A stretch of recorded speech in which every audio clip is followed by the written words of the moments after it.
Everybody, to the November 6th meeting of the El Sprante Municipal Advisory Council Cleanup and Beautification Subcommittee. And, just thank you all for coming, especially today, when we're all kind of like in weird shape and probably sleep deprived. But, it's so important for this sense of community that we're all here together because we're gonna need each other and knowing that we can all still make a difference in the world, even if at the top it's not might be what we want. Definitely not what I want, but we know that, I don't know, but let me just say that, we can still make a difference locally in our community and a nice be surrounded by people that we really care about making our El Sprante cleaner and more beautiful, and that we care for the environment. Terry's from Beth. So thank you again for coming. I'm Mickey Norris, the I guess the chair of this committee. Terry Edlinger, sub-chair of this committee. Yeah, we have Melinda McLean online. Thank you for coming, Melinda. And everybody else online who is joining us at this meeting. Did you want to do? No. Okay. All right. So let's start on the agenda. I'd like to just give an overview of what we've been up to. Really, this is a report of the Green Team 94803 activities since we are the implementation arm of the subcommittee. We're the ones who do things, and the subcommittee, I guess, we be coordinated. But we're still engaging in our third Saturday cleanups. And the next one is Saturday, November 16th. Hope you can join us. And well, we're gonna be meeting here as usual at the library in the parking lot. We have equipment for everybody. We meet up at 10, we clean up for 2 hours. We sign in, check out equipment, and pick a location where we want to clean up that we've identified in the community that needs some litter pickups. So the next one is November 6th. We had, since our last meeting, we had a coastal cleanup day. And that was, it was a simplified program this time, and we just had to clean up because the week before, we were also involved with the El Sprante stroll and participated in the parade where we won again, outstanding spirit.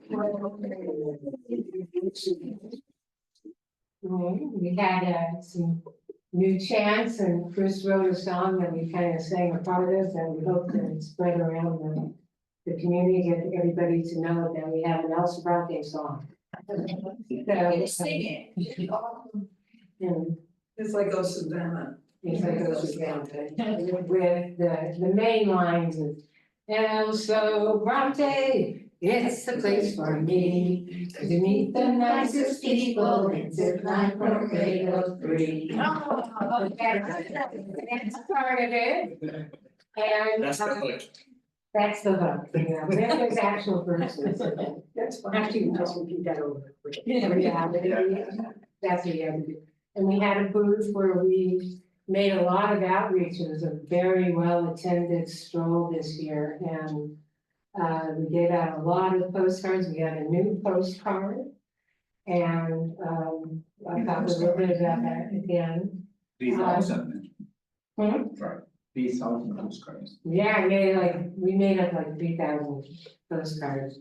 And I just talked about third Saturday, they're not specific days, right? Yeah, this is every third Saturday. We're pretty consistent on, I'll take a few and put them in the. Yes, I'd love to, for everybody, I brought enough that people can take it and pass it out when you run into people. And maybe your neighbors would want to participate and join us. But the cool thing is on the back, we updated it a little bit. And we added information about Richmond. How to report it if it's in Richmond or not in the unincorporated part, because we're all intermingled here. And so we have the phone number in the Richmond, City of Richmond app. And we put in information about the monthly MAC meetings, so we can try to get the people to join us and come and, you know, get more involved with our, getting involved in all aspects of our community and bring their concerns. And also the non-emergency phone number and code enforcement if you have another problem. So check this out. Please take postcards before you leave to pass out too. And another reason why we didn't do a major coastal cleanup day, we just had a little bit of an extended cleanup, but we did have food for our volunteers. But the next day was Pride Day in El Cerrante at Hughes Park, and we had a booth there too, so that was great. We made more outreach. And we got to sing our songs. On stage. On stage. So, other than that, we have an Earth Day event that will probably, Earth Day is April 22nd every year, so. The third Saturday before that is April 19th, so I'd imagine that's probably when we'll wanna have our Earth Day event, and we'll make a bigger to-do of that and hopefully have info tables and some entertainment there, because we still do wanna bring in the community and continue to build more community. But, last Earth Day, it was the attendance was a little bit low. But we still filled a 10 cubic yard dumpster. And the thing is, we've got some competition now for more Earth Day events around the area, which is actually a good thing. That people are acting more locally and doing their thing and getting people involved. So, but we'll start planning for that next year. And you're all invited to be a part of that planning committee if you want to be. Okay, we got another guest here. Do you want to use the postcard to pick it up then? Yeah, you need postcards. I don't wanna push. That's a big one. See, these are very useful. You can also use the postcards to pick up spiders and fly around. Your way. And recyclable by salsa container at the same time. Yeah, okay, so that's what we've been up to, but I'd like to invite Monica to talk a little bit more, maybe Beth, and you both can talk a little bit more about the planning project they have going on to beautify the downtown area of El Cerrante. So I'm Monica Hazelwood, and we have a group of the green team, then we go out and we care for the planters. And this used to be done by Dorcas Bolton, and she has graciously offered, and she's always continuously served as a consultant, which she has so much expertise that I think is amazing. I don't know what we do without her. She also is a helper too. And so there's a group of us, and we go out and we water the plants, we plant new plants, we check to see if the existing plants need to be replaced, you know, and we have certain planters assigned to folks. Allison has the planter next in, and then I take care of Granite Elks. And so, but one of the things that's a little hard is that we kind of need more volunteers. And so people are interested, we would really appreciate if you could, you know, contact me, contact Beth, just the green team. So we'll get. We do have a, What's that? on our WhatsApp, Yeah, a we- specific like sub-thread Right, on WhatsApp where, you know, it doesn't have, it's not too much, it's not overwhelming unless we're working on like a specific project and we're all chatting, but generally, it's a good way for us to communicate with each other. The main thing I feel, and Monica, you can correct me if I'm wrong, where we really need the help is the watering, The which watering. hopefully soon will be a little bit less pressure, but when the dry season is going, because we don't, most of the businesses unfortunately are rather disengaged, and aren't watering their plots. So, and in some places, we have no access to water, so we actually have to bring the water and carry the water with us. And, you know, that's it's a lot of work. So, and then, you know, if someone's on vacation, I mean, the plants still need to be watered. So if we just had a few more people involved that were willing even just to be backup for that sort of thing, that would be super helpful. So, yeah, if you're interested, maybe just let us know, and even if you don't wanna be on a WhatsApp group, we could just have a list of people that we could reach out to, you know, when we're like, Yes. we know someone's on vacation or something And like Chris that. can get you connected to what's. If you want to be. Texting in person, if you are okay with that. Yeah. Otherwise, just give us your email. Do you know how hard it would be to? Very hard, they're extremely active, you basically require a forklift. We've actually, Getting Marie to agree with it is hard in the first we place. have seen it, not. Max. No, it's pretty yeah, amazing. Max, you're right. Because what I'm thinking is if these businesses are disengaged, they probably don't deserve Yeah, to have exactly. that nice of a planter in front of their place of business. Exactly. And I'm sure there's lots of engaged businesses that would be happy to water them. Oh, I agree with you, and one of the problems is though, is that there's so little water source on San Pablo Dam Road. Right, but if you're a business, you fill it up and you water Have your your, staff do it, you yeah. know, once a week, twice a week, whatever, you do that. I mean, The biggest issue we have is with Mechanics Bank. Yes. I proposed, I mean, he. have you guys talked to the new manager? I did. The local people have no control. She said yes. And Donna.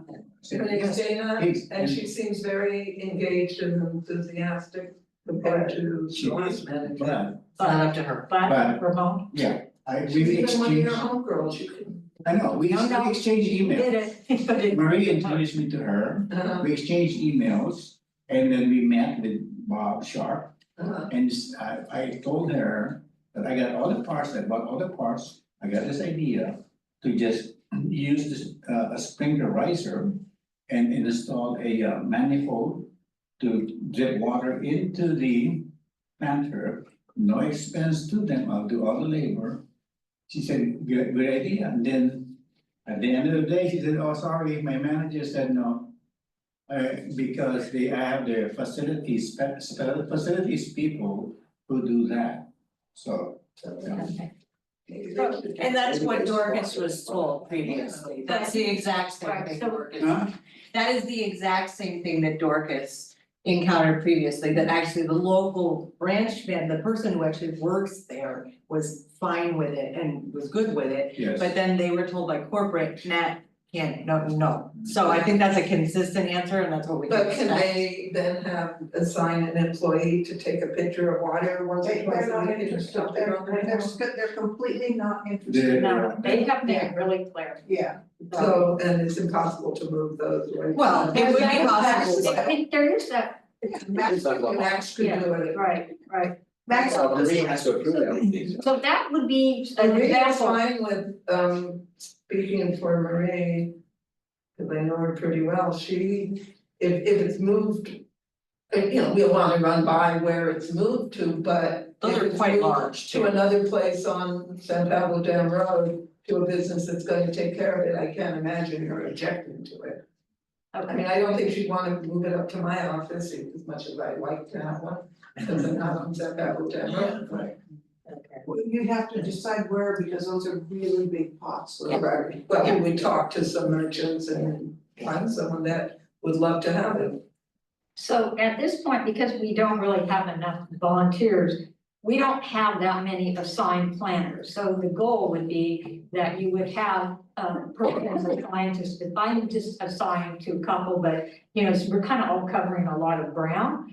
So that way, some of the businesses are really good and they water the plants, they care for them, but sometimes they just need people assigned to do spot checks to make sure they may want to replace a plant, they may, you know, need a little help or something on something specific. So that's the kind of stuff. We also don't want the volunteers hand watering. The only, unless it's just like, something's really, the irrigation system is or whatever, just for a very short amount of time, but we really don't want them doing that because we've done it and it is a burden, and it also doesn't water the plants well enough. They don't get enough water.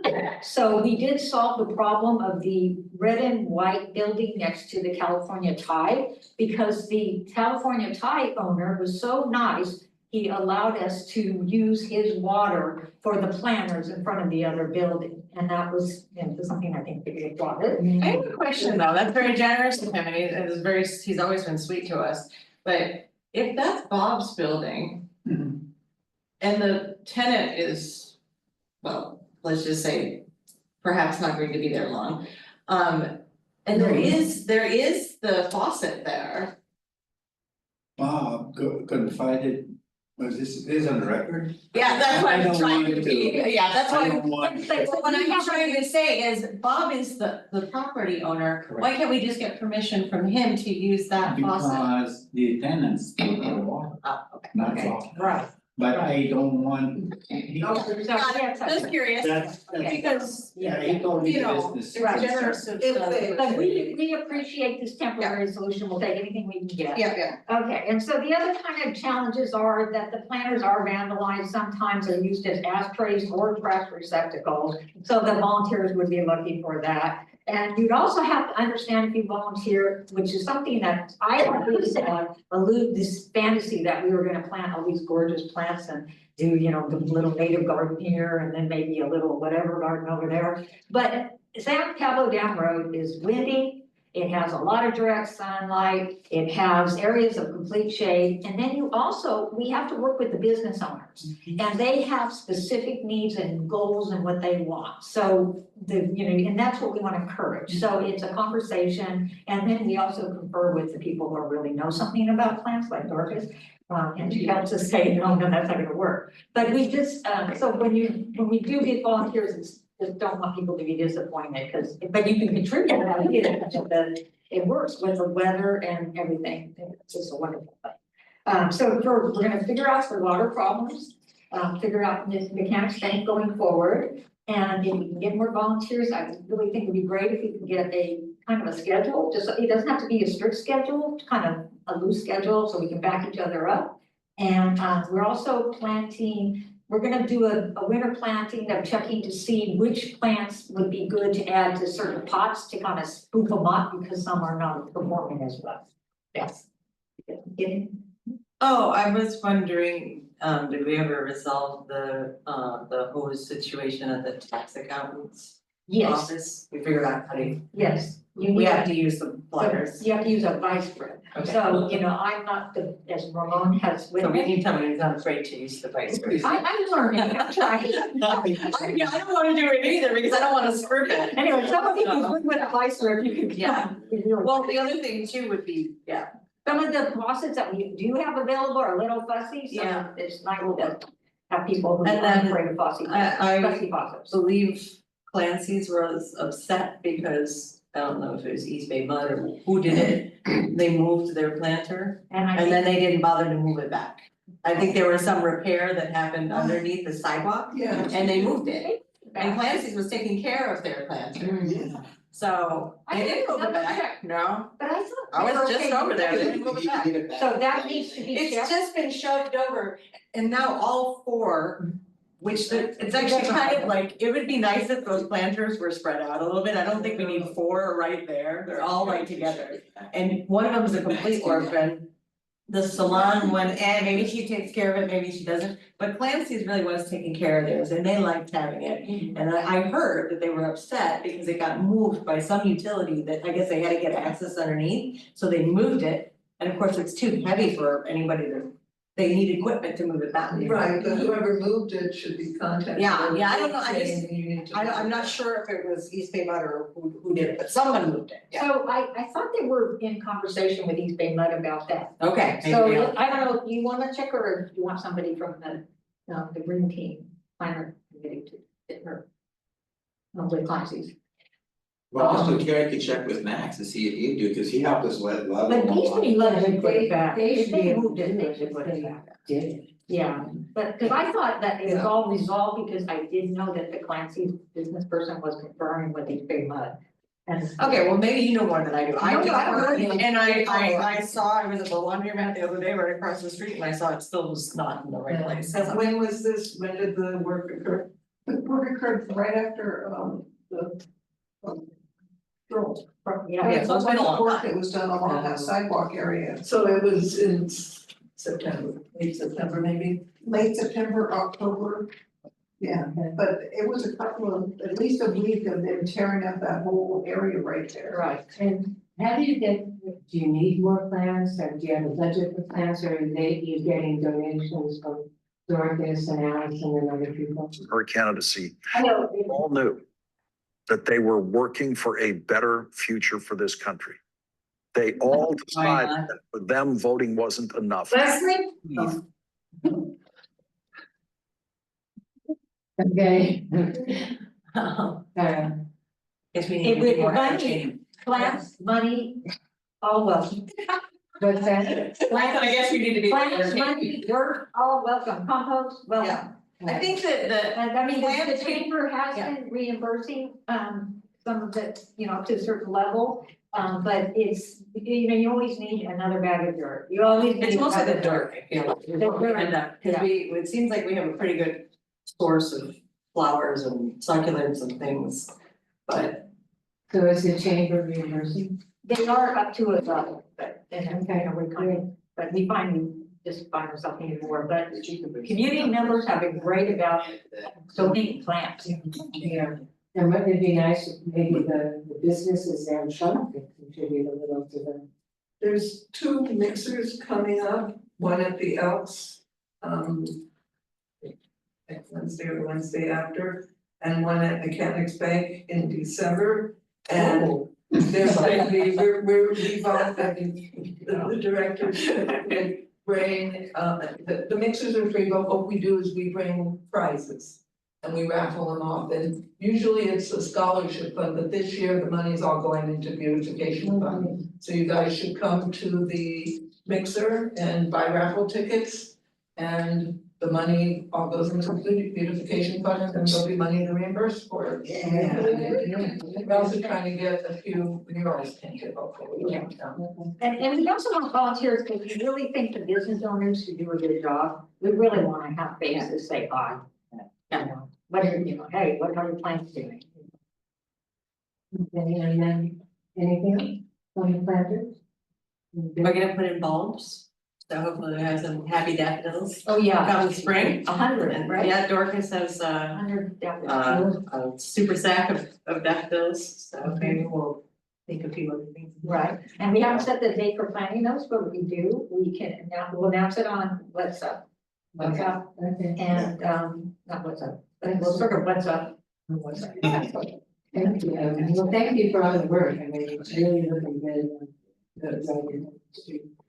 Ramon, did you want to talk about graffiti for? Yeah, I'm quickly writing what I am going to talk. Are you ready? Yeah, it's about graffiti, and removing graffiti in downtown. I promised Nicole like 2 years ago, I'll take care of graffiti, almost 2 years ago. I haven't forgotten. So, let me read what I said. After I painted that graffiti, that post white, and then we had the emailing that I'm not supposed to paint county. I haven't done painting of county property, but my friend and I in Vallejo painted all of the black lamp posts at the corner of Dam Road and El Portal, after removing all the loose black paint, and also all of the black posts at the corner of Appian Way and Dam Road. I assume it's not county because they're painted black. So I guess I'm just assuming.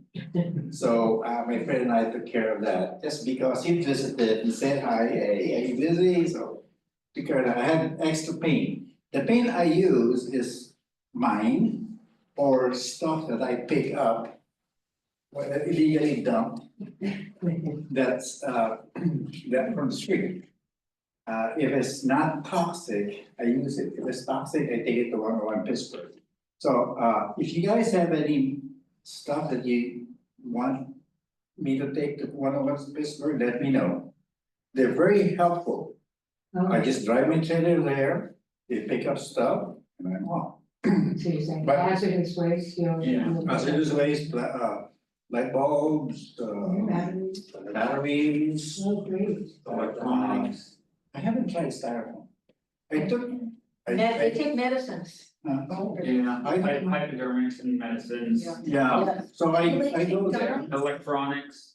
I bet they would. And materials, they'll take dyes, I have a lot of silk dyes. Dyes, what is dyes? Yeah. D-I-E. Yeah, Fabric Yeah, dyes. you can consider that. Take it, just give it to me and then I'll take it there. I did that before to the El Cerrito Recycling. I had a lot and it was a trailer full and they said, hey, this is not your personal stuff. And I said, yes, these are not my personal stuff. These are stuff I collected from the town.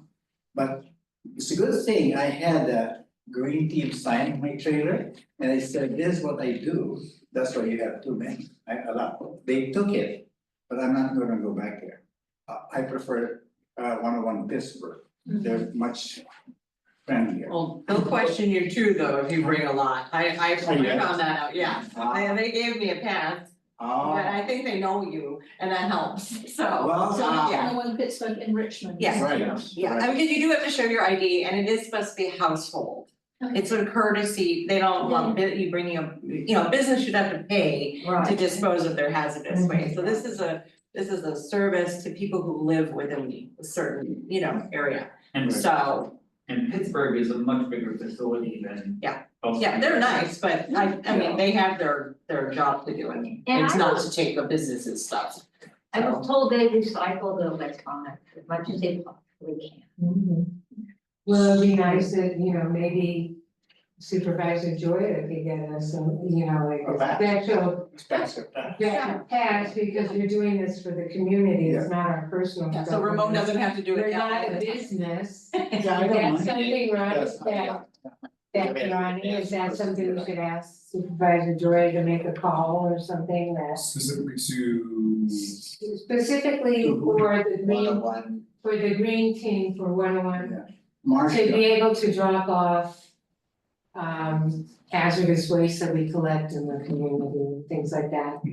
Just to make sure that, they don't get rejected for too much. yeah. Do you do that, Marcia? Do you take one stuff? Oh, yeah, from one? yeah. Maybe Marcia and I can have some sort of pass. Not taking stuff that I've collected here on the Saturday or the. Yeah. You take care of the metal, Down, right? down.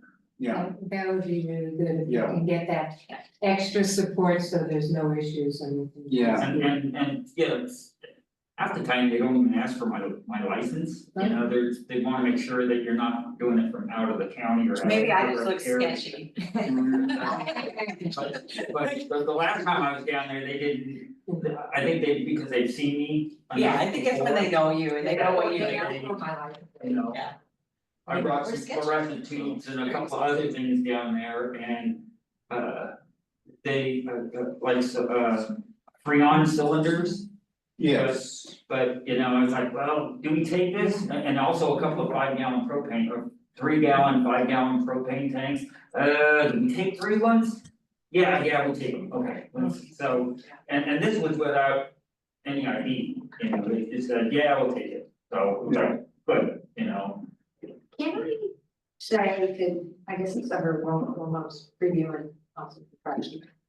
That 101 Pittsburgh or Pittsburgh. is the best credible resource. I go there all the time and I have never had them not take anything that I have taken. And they also told me, this was by the firemen, the Richmond firemen told me that people need to go through their driveways and their garages and get all those toxic chemicals and those solvents and things they're not using that are flammable and take them to, dispose of them because it's bad for fire, it's, if there is a fire, it's really a terrible thing. And one other thing is they also have a reuse area. Yes. Around the side, where you can drop off stuff that is still usable. And you can go there and see, oh, you know, I need a little bit of this, or I need a little, you know, I need some cleanser or something, Oh, wow. you know. And somebody has left some there, you know, because they didn't need it anymore. And because the whole idea is that, you know, to use the stuff up rather than just have to recycle it, you know. And so if they can get somebody to take it and use it for the intended purpose. Yeah. So just on the postcard, it says it's from Wednesday to Saturday, is that true? Yeah. For the, Yeah. for the free hazardous Yeah. waste, yeah, okay. And you can also drop off mattresses in. Three mattresses, but no box spring. No box. They will not take box springs, plus, Oh, I it's- we have that on. the no, postcard. they will not. It says it on our. You know, But you know what, I could be wrong, because one time, this is like 3 years ago. I took a box spring and a mattress, he said, oh, next time don't bring box spring, that was 3 years ago, I don't know if they changed. Oh, okay. So anyway, you want me to continue about graffiti? Oh, Because the paint was aside. oh, okay, We got derailed. and then after, we're gonna have a presentation, I see. Okay, well, okay, So- anyway, I wrote down stuff while you were talking. And so Terry and I went, a while back, I went to Next Gen. Because their lamppost was just so rusty, and that's the first thing I see when I make a turn to Dam Road. So I asked the owner, Renato, if I can paint it with my favorite color, green. And he said, nah. 2 months later, I went there with Terry, remember? Went there, talked with Renato, with 18 paint samples that I have. And he chose a sample that he likes. So now it has black. After I removed the rust, and the old paint is now black. And the same black color, the same paint I used to paint over the graffiti from his property all the way to JV. So all the collection, all the electrical boxes there that had graffiti has that one. So when I got done with that, I removed the stickers from the mailboxes. And then, so that's one.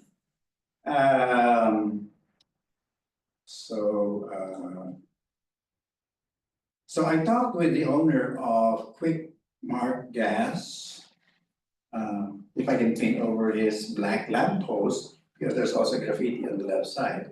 So the clerk said, nah, let me ask my boss.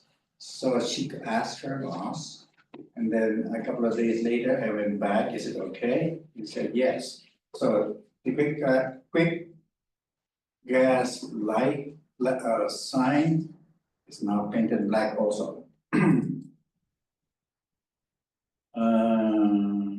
So all the Hillcrest, all the boxes at the corner of Hillcrest and Dam Road is already painted black. And I removed the stickers from the Champula restaurant exit sign. And also I have been removing posters. Like I have removed most of the Chamber of Commerce stroll posters. No parking on here. No parking. I didn't put them up. No, I heard, yeah, put them up, but they're still there. Yeah. So I removed the ones on the west side of Hillcrest. I don't know about the east side of Hillcrest, yeah, on Dam Road. I also removed one Pride poster across Jack in the Box. I have pictures to prove it, and it's date stamped. And there's The this, chamber is littering. huh? The chamber is littering. There is this, About this is that. what really, I'm happy what I did with this one. And we're on the office, there's a real estate office at the corner of Upward Powell and Dam Road, there's a big F word there. There's a big F word there, and FU hose. I know the one you're talking about. It's gone, it's gone, it's gone, it's gone. So that's, I took a picture of it. I have a picture of that one Picture too. before and after. So, You got rid of the paint, somebody threw purple paint on the Elks beautiful sign, the metal sign. what's that? Remember somebody threw purple paint Correct. all over the Elks sign. Correct, I used the same paint on that one, the discarded paint that I used. I painted over, I asked the owner, I asked Jorge of Larry's Tires if I can paint over his lamp post on the left side as you enter the shop. And he said, can I paint, I said, can I paint it? He said, I showed him the green color, he said, okay. So I painted the lamp post of Larry's Tires green. And then recently, I spoke with Sarjeet. Sarjeet is the owner of Mission Motors. And if I can paint over his rusty lamp post, he said, sure. And so I painted it also green, my favorite color. And he said, by the way, the green post that you painted on Larry's Tires is mine. That's not Jorge's, it's Sarjeet's. And by the way, it has graffiti now. So I painted over that green post, I painted, and so I repainted that, so they are both green again. Terry and I put up this 2x4x8 redwood. That's also green. Yeah, it's pretty funny. Between that's El Chalon. between Alshiran with all that stuff. The Right? weird little teeny That- crevice that- that's full of garbage somehow. That 7-inch gap between El Chalon. and the driveway. Yeah. So I painted this 2x4x8 green at home, redwood, and took it there, glued it with You couldn't get it. It's glued it with Terry's help. And so it's still green. Let's see. And lastly, Terry and I worked yesterday on the post that's across the Chicago Pizza. She removed the extension cord that's wrapped on that one. And I tried to remove the graffiti, but it looks like the paint is acid. Oh, that's what. It's so hard to remove. Yeah. I used my, it's a county post, so I can't paint. So I used my electric steel brush, it will not really come out. So my next plan is to bring my my angle grinder and remove that stuff from there. And that's it. Thank you. Right. So. The reason why I do this also, I time I time going there when the planters go, because you guys encourage me. I'm not as good at planting, but I can do the graffiti. He almost always comes, even though he always says at the same time he's no good at doing plants, but he's almost always there helping us. We need him for vice grip advice. I help you because you guys are good at what you do. Because I have the gift of being a maintenance guy. Yeah, you appreciate So that. you take the name of the green team literally when it comes to. Yeah. That's over 2 minutes, so. All right, It's next up, we have a special presentation by our special guest, Sue Boudreau, who moved to England. She was on the map and she was very much the core person of the green team. So she's going to be talking about what she's doing there and how it relates to us here. I just wanted to show where I did it with Google Maps. Click on some links and stuff, is that possible? I believe so. I don't know how it's going to. No, it just was, it's also an Apple, so it should just, if you just take, but it is out, and is that going to mess up These guys, Yeah. they want the Yeah, best they banter. won't be able to hear, cause everything's, Oh, I yeah, see, yeah. okay, Well, that's fine, I'll just do it with, Can they because I come just, down there and use the I wanted whiteboard? to use Google, do you have Google Maps on Can't your? you just open the webpage and then share it? Then it'll be there with everybody else. Okay, that would be fine, because I just wanted to Yeah. give you a sense of exactly where I'm talking about.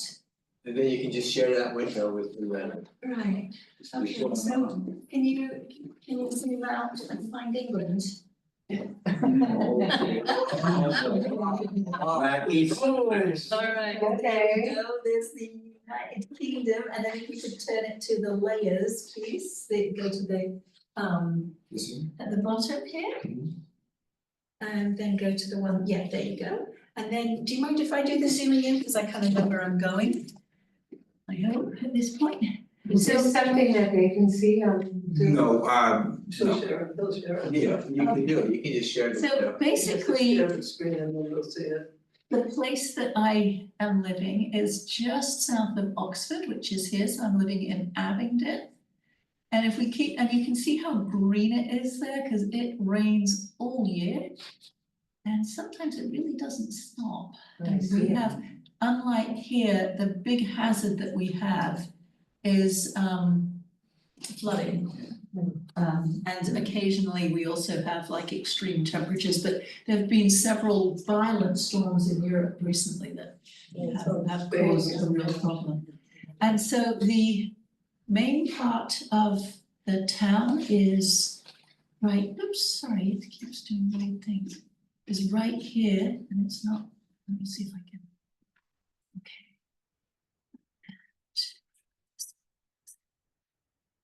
So this is where the museum is, there's a little museum there, and this thing here is the Abingdon Town Square.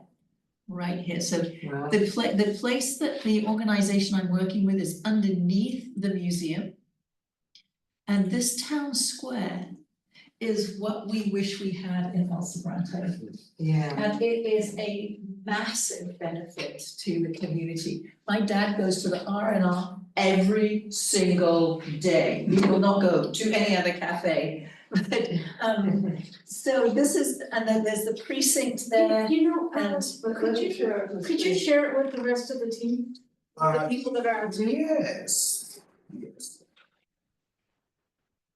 And I live within a bicycle ride of the downtown, and that's the other thing that's really nice about it, is that I don't actually really need a car. We have excellent bus service, you can get into Oxford, you can get into London in an hour and a half or so.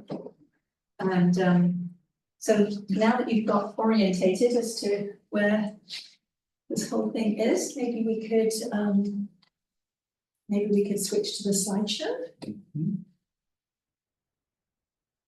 And if you wouldn't mind making that big one, there we go. So this is the sort of quintessential view of Abingdon, and you can see the river is looking extremely just about ready to overflow. And what we wanted to share with you is since going there, I was just wandering around in the town square going to the cafe, and I see this One Planet Abingdon banners out, and I'm like, looks interesting. And it turns out they have a cafe. And so it's called the Climate Emergency Cafe. And so what it's about is building community around environmental action.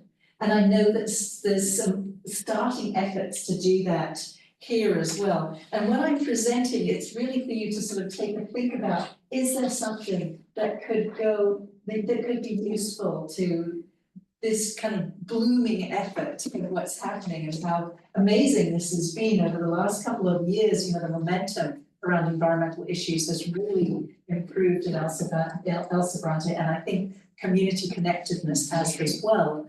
And so that's kind of the reason why I thought it might be fun to share with you. Next please, thank you. So Abingdon on Thames, there's one in Virginia as well. We went through it all the way over. This is the bridge, the main bridge on the way into Abingdon, which is one of the that we consider to be the oldest continuously settled town in England. And it's the bridge itself and the causeway are made from stones of the old abbey that Henry VIII knocked down. Next, please. When? What year? 15. 1500s. 1500s. was around. 15 and change. Okay. So Abingdon is a temperate climate. It is much wetter than here all year round. It gets cold-ish in the winter and warmish in the summer. It's pretty pleasant. They have proper floodplains. The land use is a bit different to here. It's much more agricultural land by percentage in England than here. In fact, England is a very crowded island, and that dictates a lot of what's going on in terms of property prices. I mean, the house is a trivial amount, it's the property, and I suppose that's somewhat true here as well in the Bay Area. Agricultural use is very widespread, and intensive agriculture really impacts the amount of wildlands. We really do not have anything like the biodiversity that El Sobrante has, and I really do miss that. There are some species that are recovering, and British people are tremendously excited about wildlife, although not foxes so much. Right. And Annette thinks this particular. You've had like foxes in your garden, right? The shed, yeah. But we have some herons coming back. We've got red kites, which have kind of been urbanized and do really well in buildings and nesting in buildings. We have badgers, which is exciting, especially as I didn't know this, but badgers will eat hedgehogs, and they're the only creatures that do. And you don't want to confuse a badger with a dog because they're like nasty, vicious animals, but so cool looking. We have robins, we have some wildlife, but it is under intense pressure. And one of the problems is with the huge population density, the Thames is regularly polluted by overflow from sewage works because the water companies have been privatized under the Conservative government.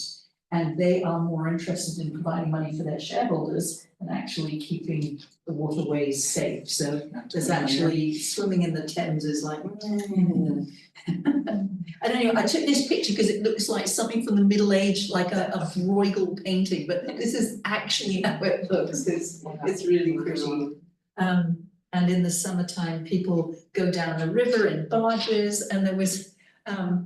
Anyway, there's some very funny names, and this here is my favourite pub, the Nag's Head, and pubs are like this a really important piece of life in England, where it builds community around drinking, but also around watching football together, and anybody in the area can come in, and it's a really different vibe to a bar. I mean, I don't know about you guys, but I still have yet to go into Ed's bar. Probably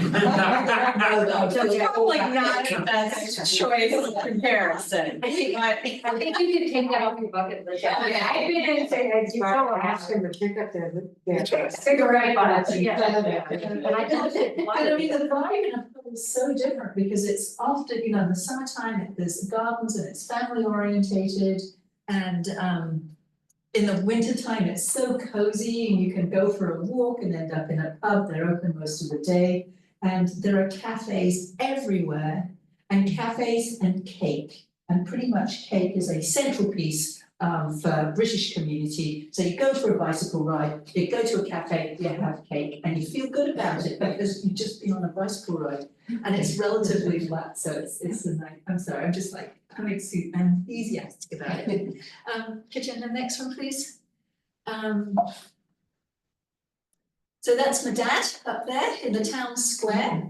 This is something that might be an idea somewhere in El Sobrante or in it's called the Happy to Chat bench, where this chap clearly is not happy to chat except with somebody on his cell phone. But there are several of these around the town, and they just sort of invite people to sit down and have a talk. And I must say that I find the English to be much more friendly than they used to be. People, or maybe it's that I'm a bit more friendly or something. People do talk to you, and in a small town like this, because there isn't a sense of it's so safe. there's no sense of threat. Unless you're getting towards the evening when there's loads of pubs around there, and that's, gets a bit sketchy at nighttime. But there's my dad, he's 89, and it's a good thing that I've gone over to look after him. This is the town hall, and there's a museum up there, and the 2 floors up there, and you can go up to the cupola. And behind it and underneath it is the Climate Emergency Cafe. Next slide. The recent climate impacts include extreme rainfalls. This is me and my friend Alistair, who was actually one of the oarsmen who was in the sinking boat in the 1981 boat race between Oxford and Cambridge. That's his claim to fame. But here we are getting basically drowned at a fair in Oxford. And then this is the flooded Thames where we had something like a month's worth of rain in 2 hours. So it's really intense downpours, and that is not a joke. And people, some of my friends do have housing that has got flooded. Is that typical? It's not. Climate change is really impacting that. And floods and fires are times when knowing your neighbours makes a really big difference for how well people survive these catastrophes. We have lots of threats to biodiversity on a crowded island. Biodiversity is declining, but there are lots and lots of efforts to restore biodiversity, and there's lots of public support for doing it as well, and the government too. It's a Labour government, and our town council is pretty pro-environment as well. 69 million people, and it's growing slowly. Abingdon has a population of 38,000. I don't know how that compares to El Sobrante. I didn't get that far. How big is it? 16,000. 16? Okay. Well, but if you count the Richmond part of El Sobrante, you're probably fairly comparable. Okay. Yeah, I mean, it's expanding. There's a lot of controversy about the building that is going on around the outside. They want to expand to like over 300,000 houses, new builds each year under the Labour government.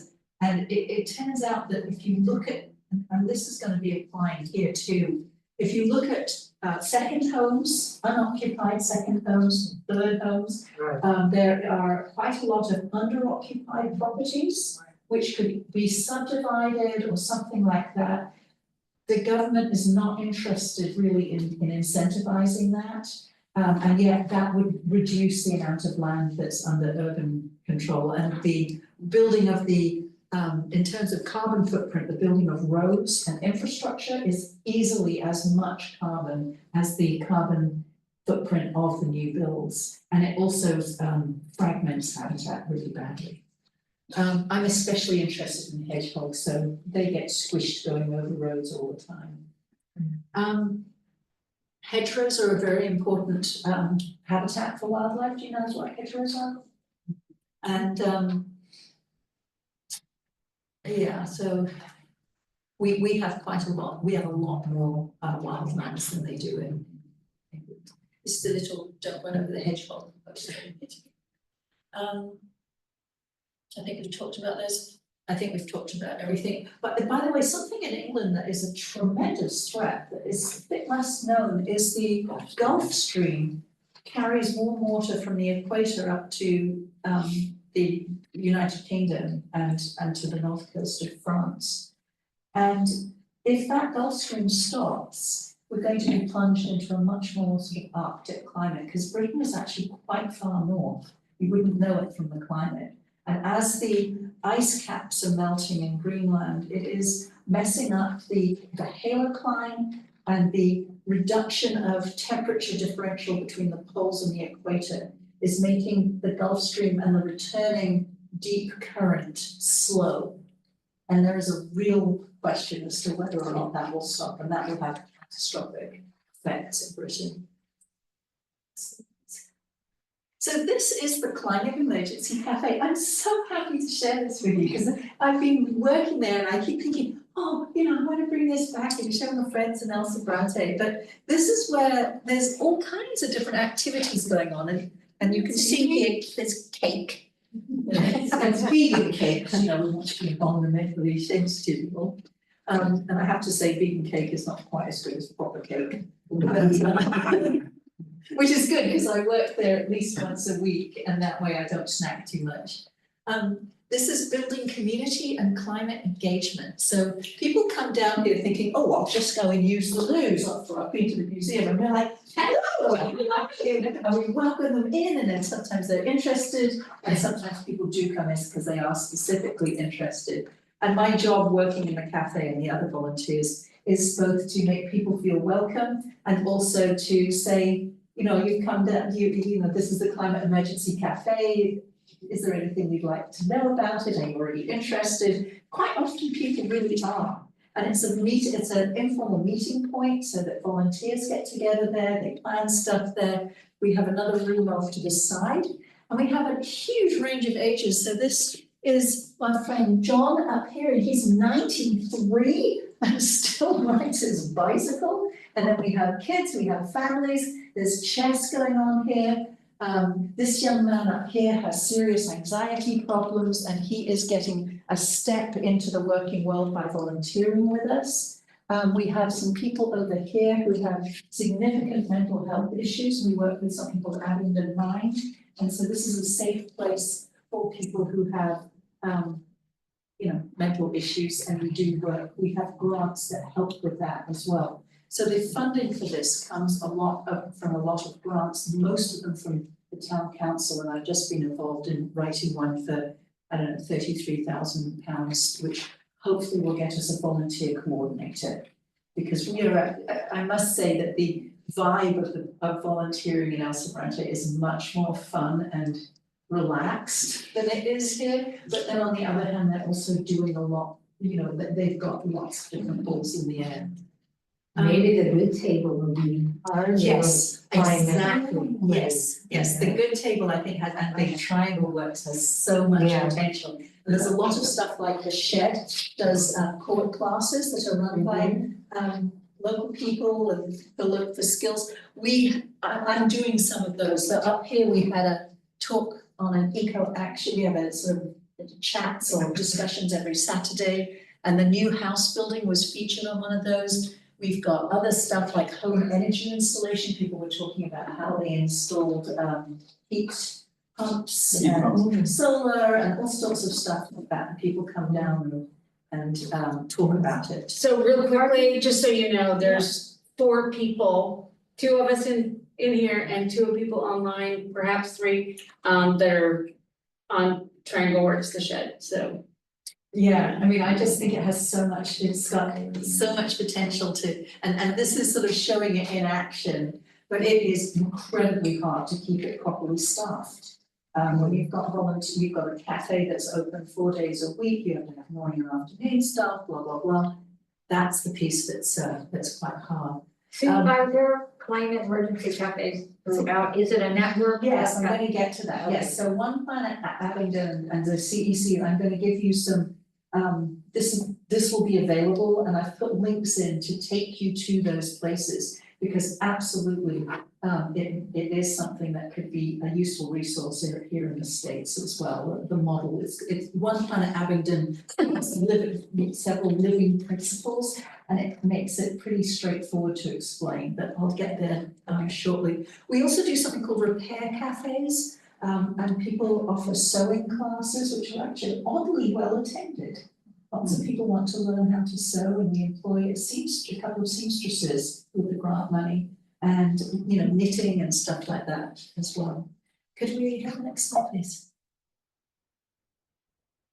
Some of the activities that we've done, and I don't know if this is of any interest to you, is we have had I just did a film screening. This is me and Michelle, who is the who runs this whole thing. She's one of the co-founders, and my friend Kostya, who's at college still. She's a grad student, and this is the filmmaker. And we screened something called Climate Lens, and did this for the Oxfordshire kind of greater community around eco action nonprofits. And so it was kind of cool. We had, you know, interactive boards, we had discussions afterwards, And I kind of like this, every disaster movie starts with the government ignoring the scientists.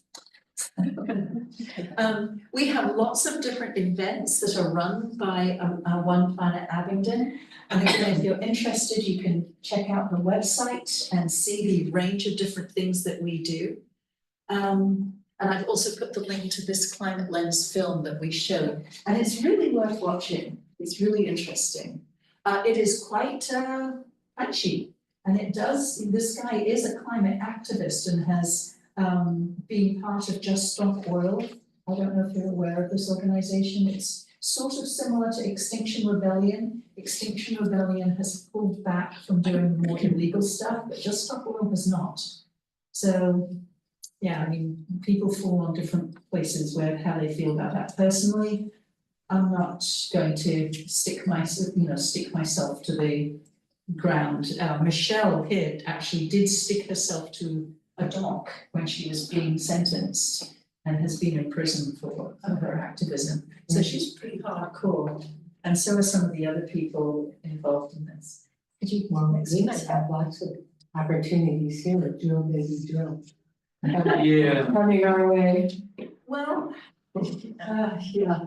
Wildlife preservation is something that we do. I'm giving a talk about hedgehogs as a way to draw people into giving a talk about biodiversity more generally. Going to be working with the library as well. And we do litter cleanups, just like that, like here. Yeah, and so that's not as often, and the problem is not as intense either. I'm not quite sure why that is. I think it's because probably because it's a somewhat better off area. And I think it's also because there's a huge taboo, it's called fly tipping, and it's a hugely frowned upon thing. And the police enforcement and the use of cameras is much more pervasive in Britain, and they are less chary about the government interference in your life, basically. Like speeding in England is just like no fun because they have all these cameras and you get a ticket later. Next slide, please. Don't worry, I'm nearly done. We have stalls at local events, just like you guys do, and those are always a huge, heavy lift. And they're pretty good. I mean, we really just want to get people thinking about climate change because it's a slow emergency, and it's easy for it to fall under the radar. Next slide, please. This is what I've been setting up, Eco Action Saturday chats. And we have lots of different topics coming up, and I've been doing a few of them. We have lots of the ones I've already mentioned.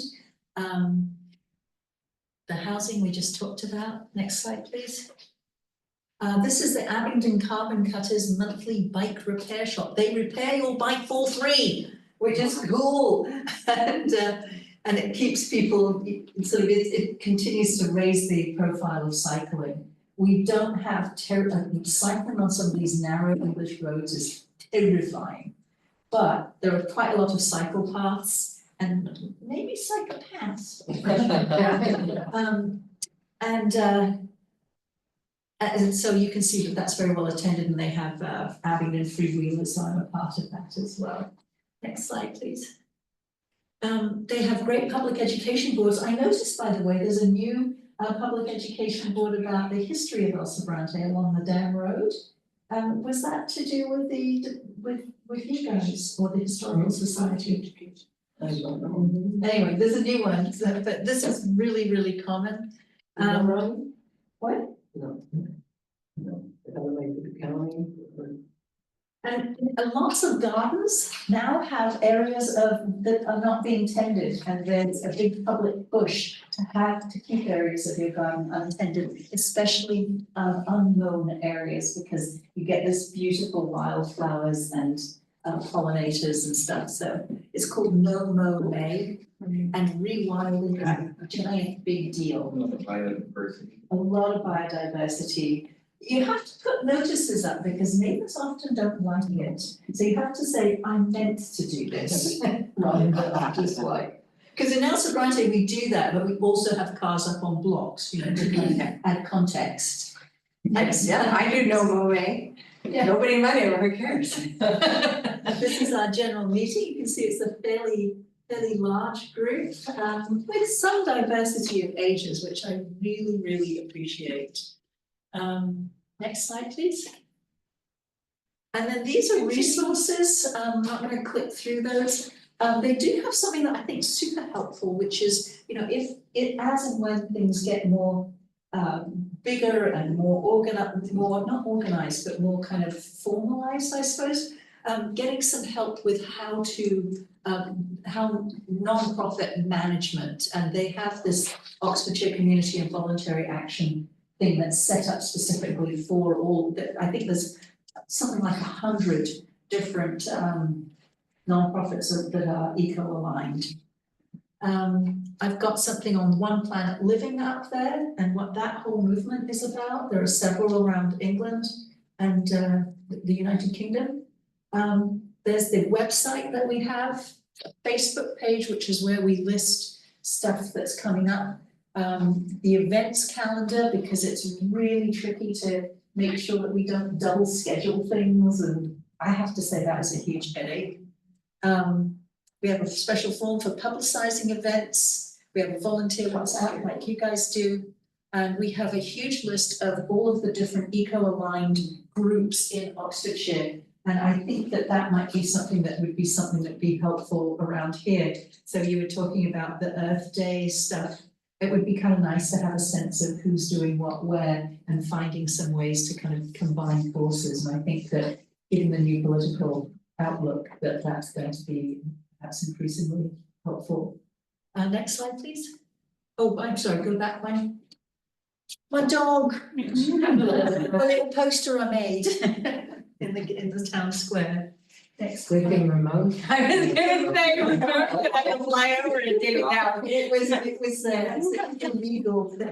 This is the governance and finance. We have a Liberal Democrat member of parliament who is pretty pro-environment. So is the city council, the Oxfordshire County Council, Abingdon Town Council. The governance is quite complex there, as I suppose it is here too. So this is allowing us to work with the system.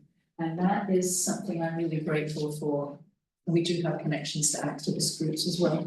The Climate Emergency Cafe is a cafe in the centre of town that was not economic as a commercial venue, and the town council allows us to use it for free. So there should be unoccupied properties that you can't manage to rent out. Yeah, that's something that they do because otherwise it's of no benefit to the community. I talked about the grants. There are other grants for pro-community activities, multicultural events, youth and school outreach, local business sustainability, co-planning. And I'm trying really hard to not end up being a science teacher again, because as soon as I go into a school, I'll be like, we need you. Yeah. I'm going to be doing some stuff with climate change and doing some workshops with some elementary schools. And we take donations in the cafe. We don't charge people for stuff. And it more than pays for ingredients for the cakes, tea and coffee, and volunteers bake and work at the cafe. Next slide, please. And this is the reason I do all of this. This is James, my son, silhouetted against the journey.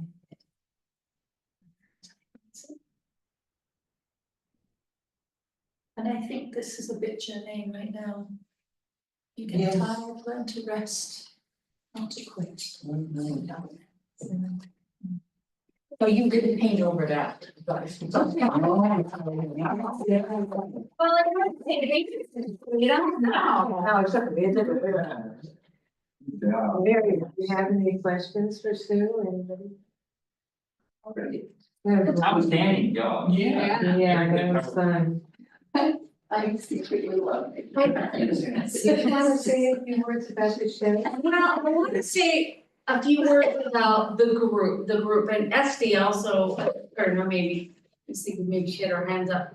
I do want to say, so we had a potluck the other day, and the idea was to bring people together that are doing different things for the community to talk to each other, to see if we can get some synergy. We'll probably do that again in the future, like the people in the neighborhood councils. The neighborhood councils in Richmond have all been given like a $15,000 grant that we're trying to figure out if we can get some of that money that we could use at the shed, teaching courses, something like that. And we've built our new, contact list up to 700 people. So, and I think we want to work with you guys, spawners, beautification team, of course. We're planning the next mural, it's fantastic, Where will it be? it will be on the house that is next to Crispy Chicken. Okay. On Appian, Crispy country. yeah, yeah, Where the produce market used to be, Yeah. yeah, of all of that building that faces the parking lot of Crispy Chicken. yeah. Wow, you're dating yourself. Produce market is not big. I remember that. So,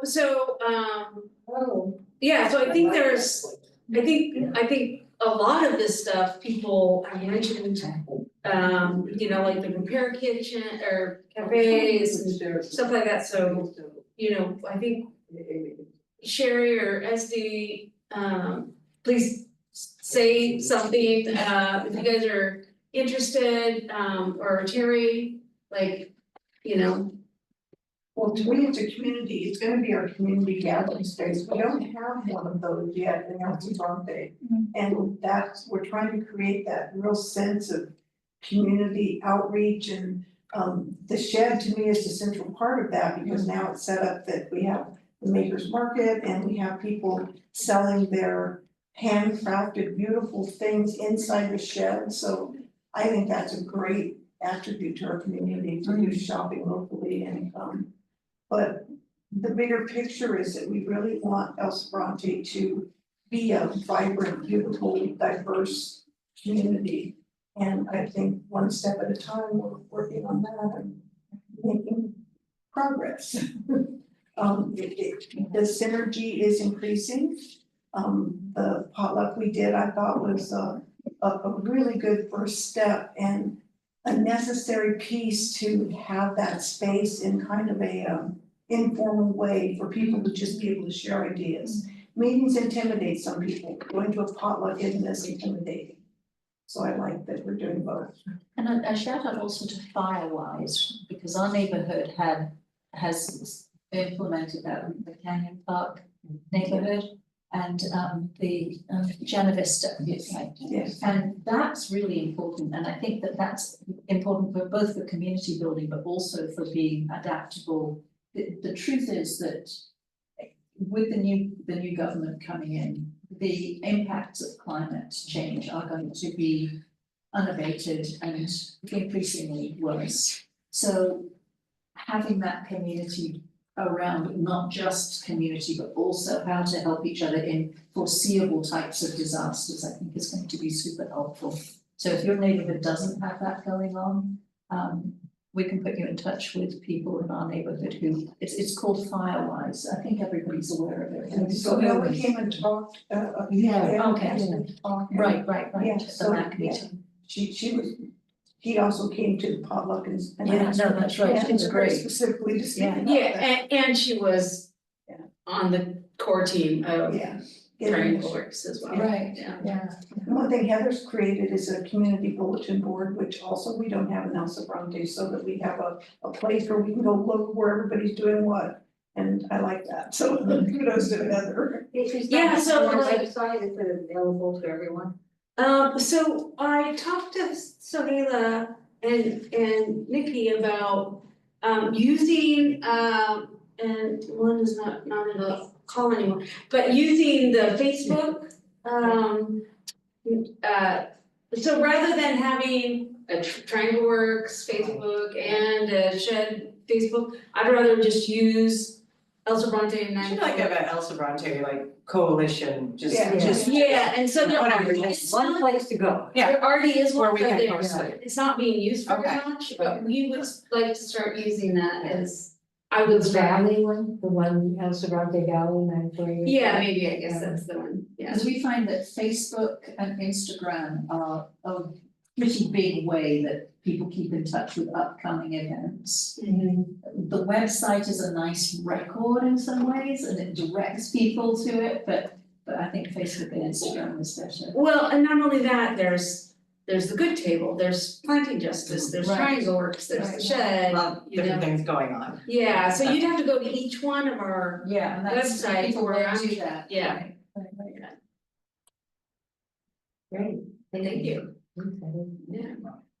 So, also on the agenda, I have a short thing about, PR campaign that I'm still hoping to get going at some point, to raise the consciousness around littering and everything. And, before I came here tonight, I just looked up, one idea that we had was making yard signs that we can put in different areas, especially where we see littering. Maybe like on Davila Way or something Yeah, like that. That's a good idea. You know, and I looked it up and it was like, I don't know if 18 by 24 is big enough. That's like a election sign. You know, but there's and we could get like 25 for like $3.50 each. Something like that, or Either if you get 24 by 30, is that too big? Sounds happy. Depends on the stand. Yeah, cause those are like $6.50, and $6.30 for 25 of those. I just thought it'd be kind of a cool thing, maybe we can think about that. A message like, no littering, or don't be a litter bug, or no. litter by No. sorta. No, in English and Spanish. Yeah. Yeah. Yeah, There was so, a little sign that's gone, on SBD going towards Orinda about don't litter, it was cute, somebody posted it out there, it was really. like a handmade one. Yeah. Yeah, I mean, handmade signs are great too, and maybe we can think about having some kind of sign competition or dancing or, you know, dance. Poor Maggie, and she needs more to do. Hi, Maggie. Hey Maggie, pay attention, Maggie, Maggie. Maggie, we're talking to you. That maybe you'd wanna, get involved with making some homemade signs that we could put around town or something. I have. Maybe get the schools. Yeah, we would like to get the schools involved too somehow or another. That would be It's been cool. really difficult making contact with the schools, but, yeah. That It's would be so one. difficult, we have a hard time giving money away. Sheldon has a great. Yeah, principle. yeah. Our annual Sheldon scholarship, has a great principle. It's hard for You us to mean get get the applicants, it's elementary not a high school bar kids entry.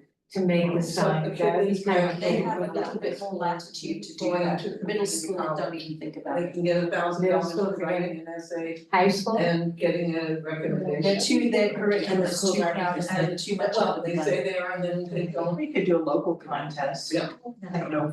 Yeah, or maybe something at the shed, maybe if they can host like a sign making day or something like Well, that. we have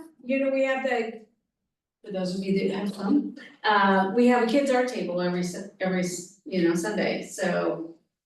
Maybe you could give them an assignment. Yes. A more specific. We have to give them a sign that says like. I mean, in previous, or was it, I'm trying to think of like in previous Earth Days.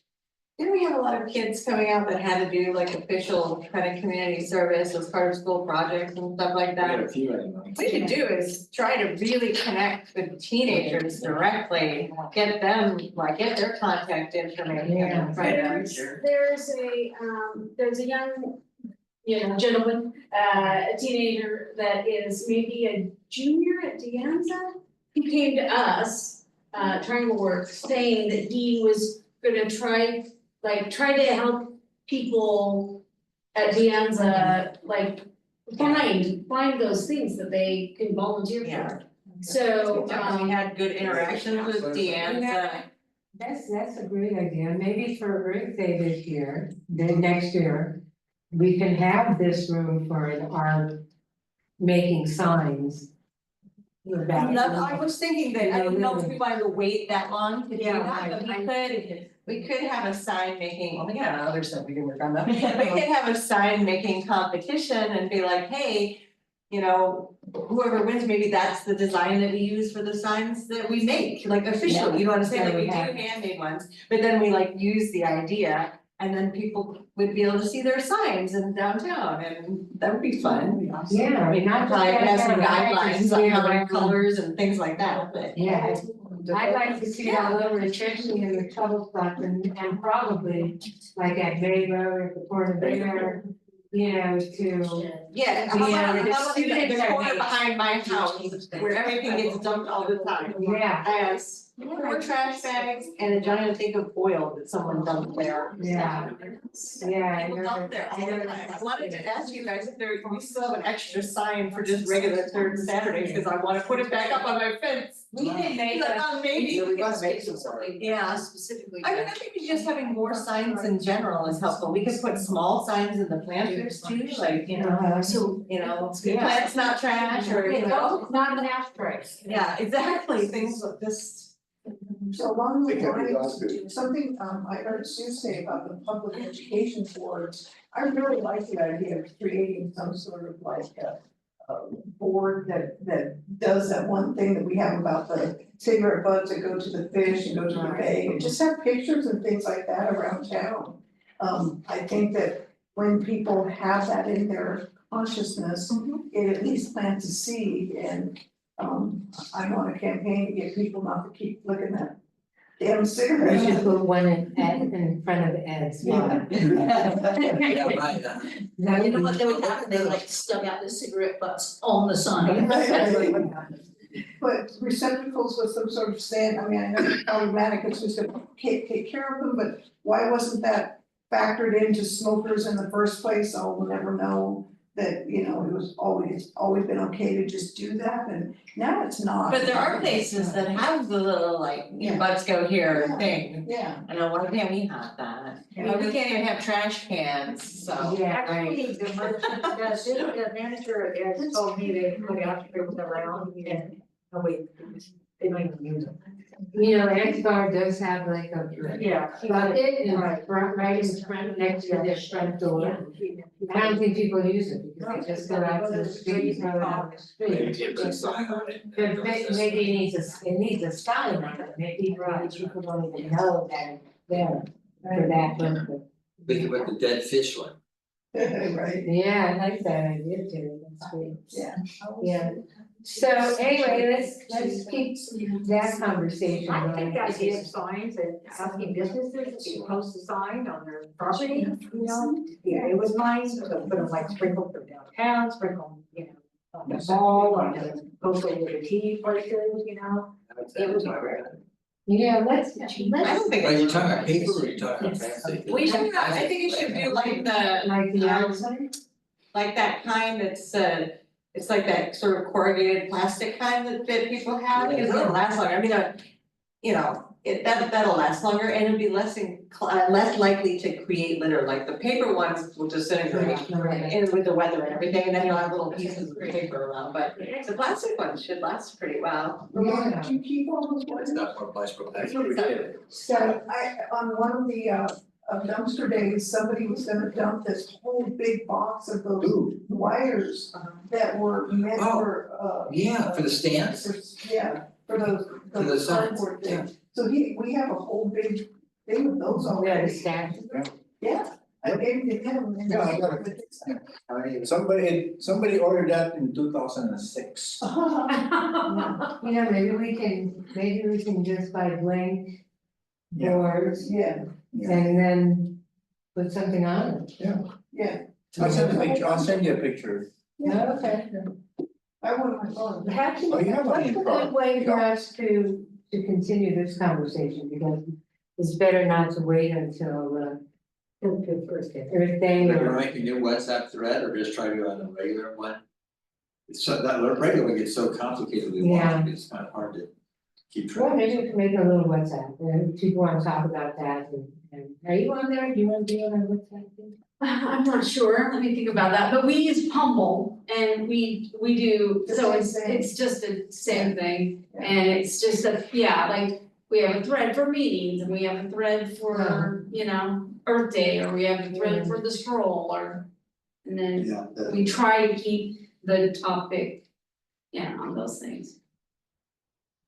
Which still gets kind of confusing, but yeah. Yeah. But, well, you know what. I think it's fine to start another thread, I mean, we start threads for the different events and stuff, so why not for a project? Or signs or something like that. But we should have like a, do we want it to be something that is part of Earth Day, or do we wanna do something now? So.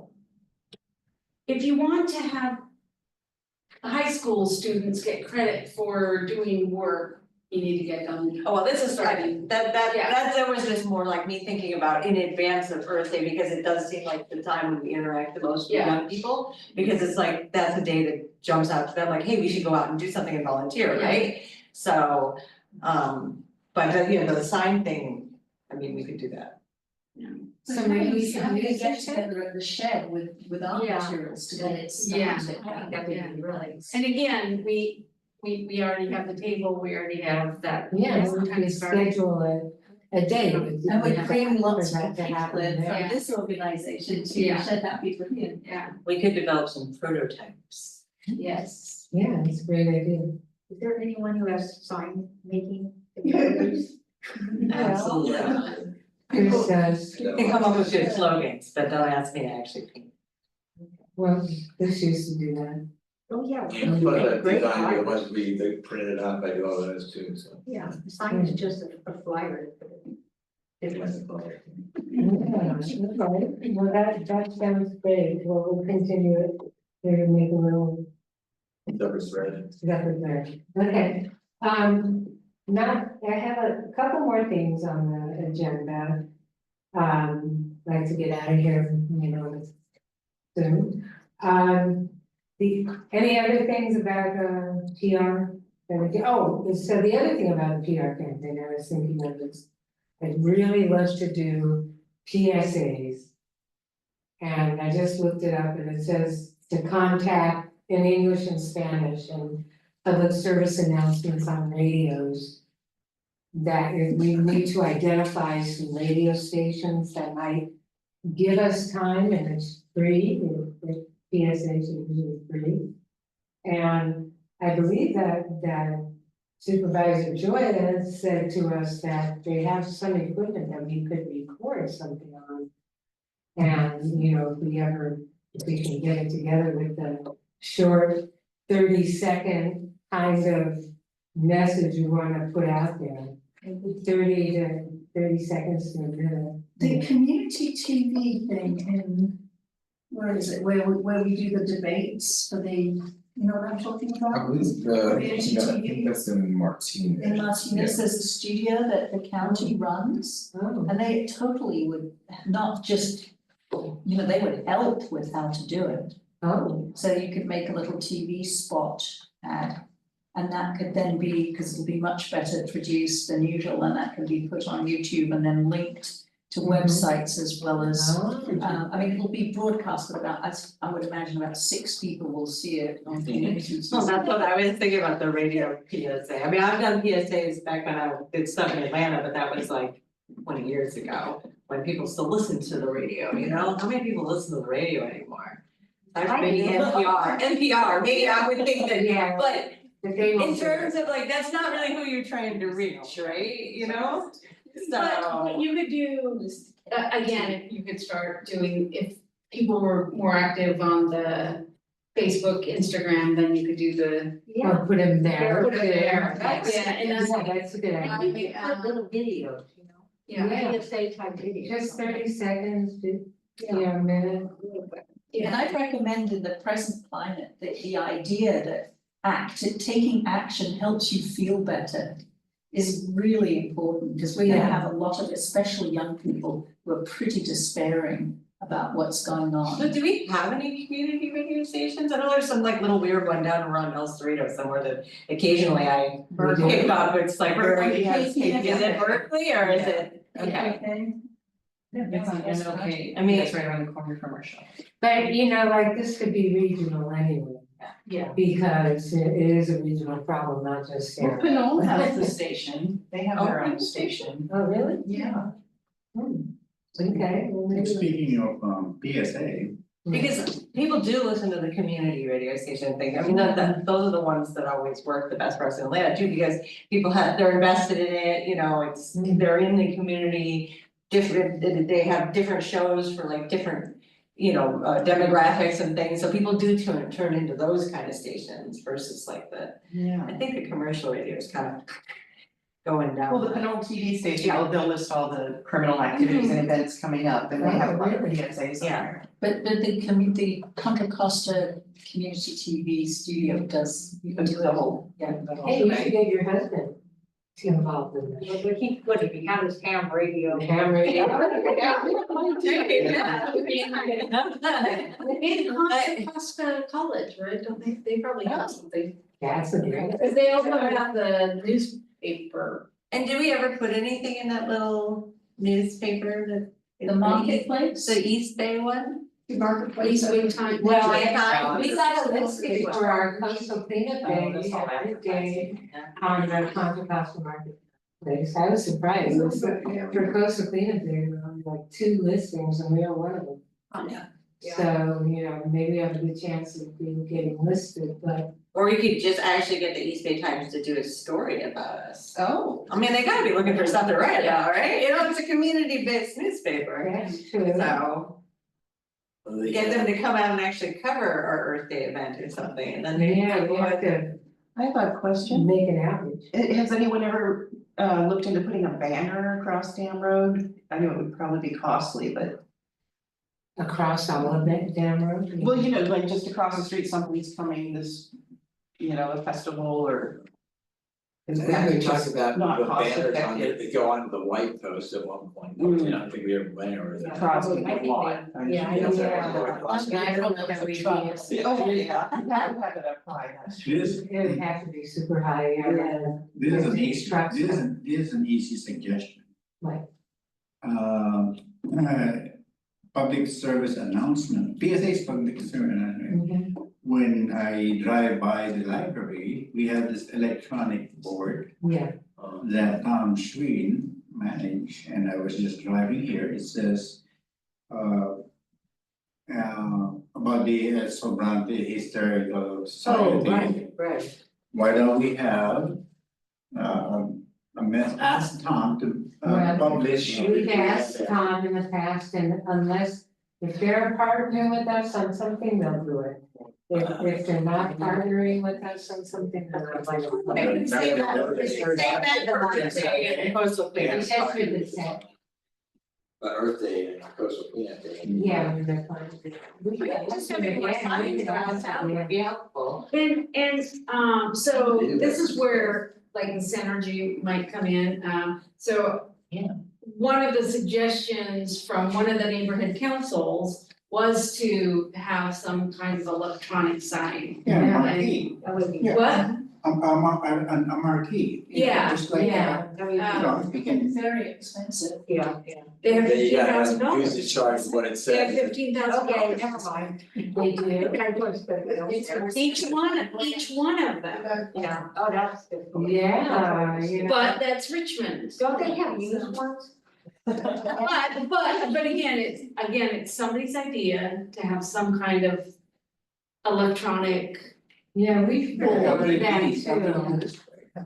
Just to clarify, we can't use the library one, it's a county or whoever runs the library. It has nothing to do with Tom's decision, it has to do with you can't use it for anything other than a direct library, otherwise everybody and their uncle would wanna use it. Gotcha, So- gotcha. That's fine, I mean, I can understand that. But that's what we need something like Is that. is there a possibility of I mean, I would think that the majority of people in El Salvador probably shop at Rayleigh's.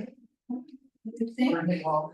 Yeah. And I wonder whether there's some possibility of having a community notice board up there. Or at the I church. think Sohaila asked about that. And we'll ask Sohaila, because we had a meeting with them. But they have not been particularly partners. But right We're with Cameron, supportive, yeah, and they won't even let us put a flyer for her Earth Day or anything. but that little temple Really? thing at El Portal and Appian Way. That's Like it's a little tie kind of a structure there. Yeah. Looks like a. It's really good. I mean, it seems like that should have something in it, it's just there, you know? Yeah. But unless there's foot traffic, people don't, like if you're driving along, you can really only see like 4 or 5 words.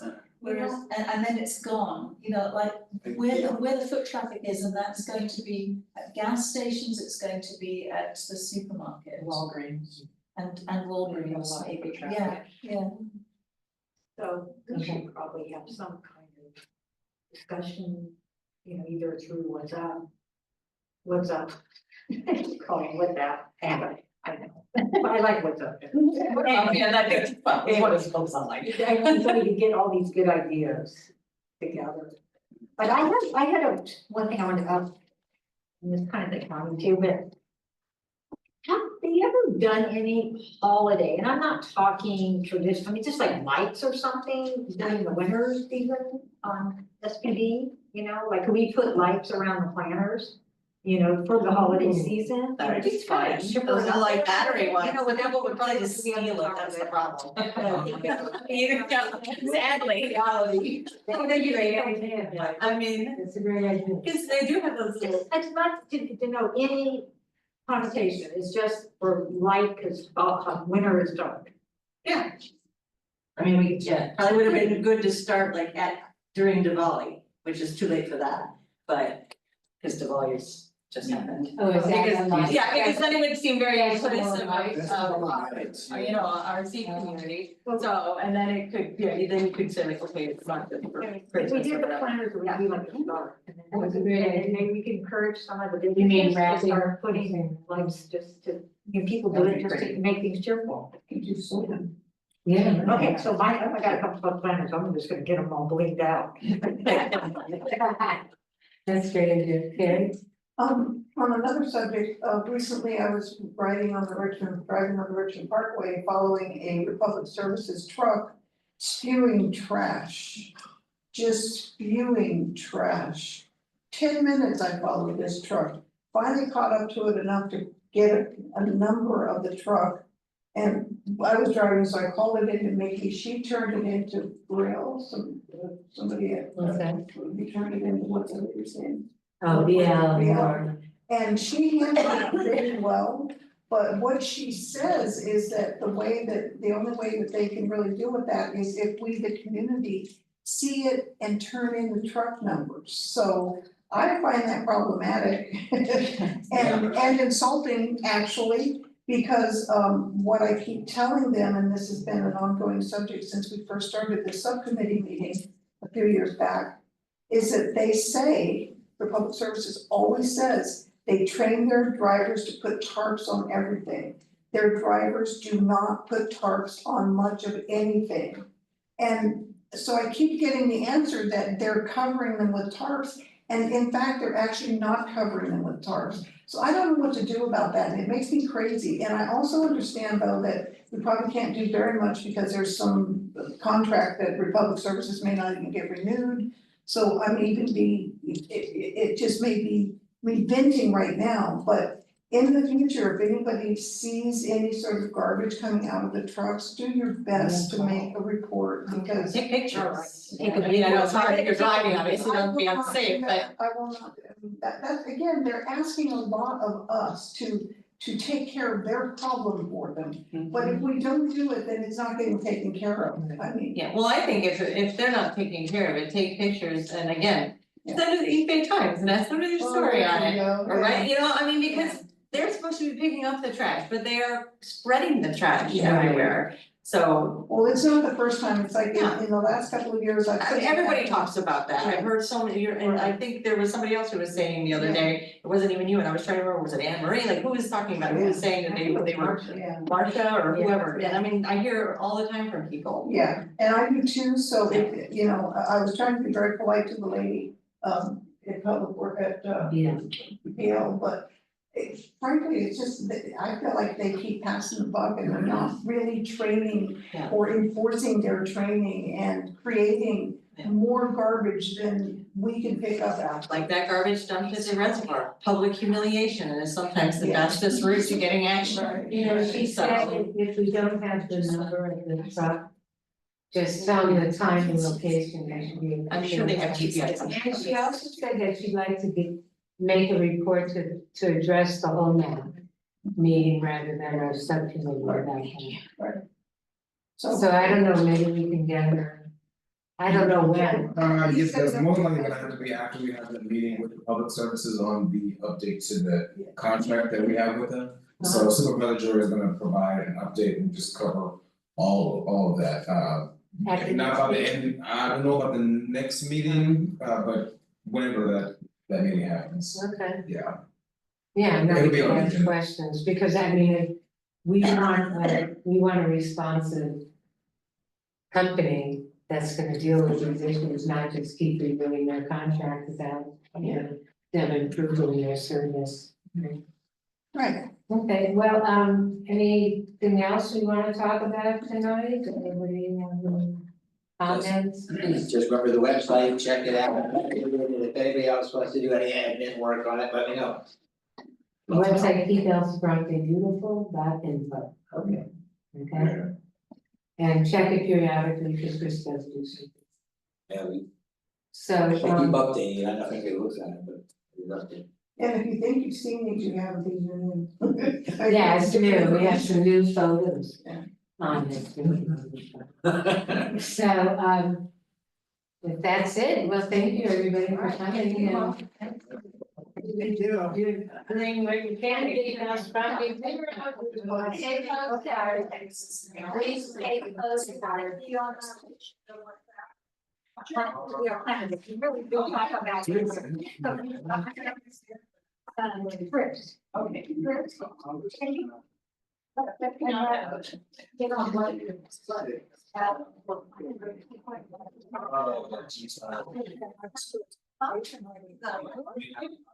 Then you get that spot. It's better than me. I mean, he's not. That's all so easy. He doesn't have- Let's see,